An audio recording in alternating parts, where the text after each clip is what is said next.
Exercise 10.3 fourth sum y equal to 1 plus x cube cube root of 1 plus x cube கொடுத்திருக்காங்க. இப்போ இதை என்ன பண்ண போறோம்னா differentiate பண்ண போறோம். ஃபர்ஸ்ட் கொடுத்திருக்கிற சம் அப்படியே எடுத்து எழுதிக்கோங்க. y equal to cube root of 1 plus x cube. இப்போ இது நம்மளுக்கு ஸ்ட்ரெயிட்டா differentiate பண்ண முடியாது. அதனால என்ன பண்ணிருக்கோம்னா 1 plus x cube to the whole power 1 by 3 ன்னு எடுத்து எழுதியாச்சு. இப்போ இது என்ன ஃபார்மட்ல இருக்கு? x power என்னங்கிற ஃபார்மட்ல இருக்கு. x power என்னங்கிற ஃபார்மட்டை டிஃபரன்ஷியேட் பண்ணா ஃபார்முலா என்னது? n into x power n minus 1. So அந்த ஃபார்முலா படி எடுத்து எழுதியிருக்கோம். 1 by 3 1 plus x cube to the whole power 1 by 3 minus 1. இப்போ நம்மளுக்கு இங்க x இருந்ததுன்னா இது அப்படியே நிப்பாட்டிடலாம். ஆனா x க்கு பதிலா என்ன இருக்கு? x இருக்கிற இடத்துல 1 plus x cube இருக்கு. இப்போ x-க்கு தவிர வேற ஃபங்க்ஷன் இங்க இருந்ததுன்னா அதை மறுபடியும் என்ன பண்ணணும்? இன்ட்டு போட்டுட்டு அந்த டேர்மை அப்படியே டிஃபரன்ஷியேட் பண்ணணும். So 1 plus x cube to the whole dash. இப்போ இதை சிம்பிளை பண்ணிடுவோம். 1 by 3 1 plus x cube to the whole power 1 by 3 minus 1 னா 3 LCM எடுத்தோம்னா 1 minus 3 divided by 3 into 1 plus x cube. இப்போ 1 என்னது? Constant term 0. அதே மாதிரி x cube x over nங்கிற ஃபார்மட்ல இருக்கு. ஸோ x over nங்கிற ஃபார்மட்ல இருந்ததுன்னா ஃபார்முலா என்னது? x cube to the whole dash differentiate பண்ணோம்னா 3 x power 3 minus 1 3 into x power 3 minus 1 னா 2. அப்போ என்ன வந்துடும்? 3x square னு வந்துடும். நெக்ஸ்ட் ஸ்டெப்ல 1 by 3 into 1 plus x cube. இந்த 1 minus 3 னா நம்மளுக்கு என்ன வரும்? minus 2 வரும். divided by 3 into 0 plus 3x square 3x square. இப்போ இந்த ஸ்டெப்ல நம்மளுக்கு என்னவாயிரும் அப்படின்னா இந்த 1 minus 3 மைனஸ் பண்ணோம்னா minus 2 by 3 0 plus 3x square நம்மளுக்கு என்னவாயிரும்? 3x square ஆயிரும். இப்போ இந்த 3 என்ன நம்மளுக்கு கேன்சல் ஆயிரும்.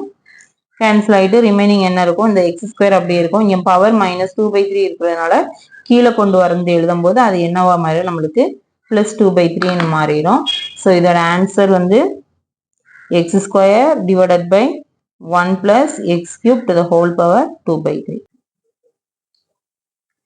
Exercise 10.3 fifth sum y equal to e root x ன்னு கொடுத்திருக்காங்க.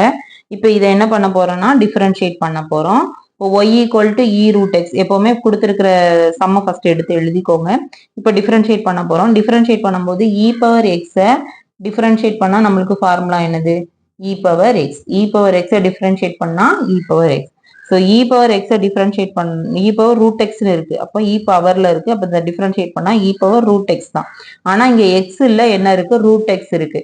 ஸோ x தவிர வேற என்ன ஃபங்க்ஷன் இருந்தாலும் அந்த ஃபங்க்ஷனை என்ன பண்ணணும்? அகைன் டிஃபரன்ஷியேட் பண்ணணும். So root x to the whole dash இதை டிஃபரன்ஷியேட் பண்றோம். ஸோ நெக்ஸ்ட் ஸ்டெப்ல e power root x அப்படி எழுதிக்கோங்க. இந்த root x மட்டும் டிஃபரன்ஷியேட் பண்ண போறோம். root x நம்மளுக்கு தனி ஃபார்முலா இல்ல. ஸோ அதை x power 1 by 2 அப்படின்னு மாத்தணும்னா நம்மளுக்கு எப்படி மாறிடும்? x power nங்கிற ஃபார்மட்டுக்கு மாறிடும். இப்போ x power nக்கு டிஃபரன்ஷியேட் பண்ணோம்னா ஃபார்முலா என்னது? n into x power n minus 1. So 1 by 2 x in power 1 by 2 minus 1 வரும். அதாவது n into x power n minus 1. இப்போ இந்த ரெண்டுக்கும் LCM எடுத்தீங்கன்னா என்ன வரும்? 2 வரும். ஸோ 1 minus 2 divided by 2 வந்துடும். 1 minus 2 னா minus 1 divided by 2. So next ஸ்டெப்ல சிம்பிளிஃபை பண்ணி எழுதிக்கோங்க. அந்த 1 by 2 முன்னாடி கொண்டு வந்து எழுதிக்கிட வேண்டியதான். e power root x அப்படியே இருக்கும். இதை சிம்பிளிஃபை பண்ணோம்னா x power 1 minus 2 divided by 2. அதாவது LCM எடுத்து சிம்பிளிஃபை பண்றோம். 1 by 2 e power root x இருக்கு. இங்க x power 1 minus 2 னா minus 1 வரும். minus 1 by 2.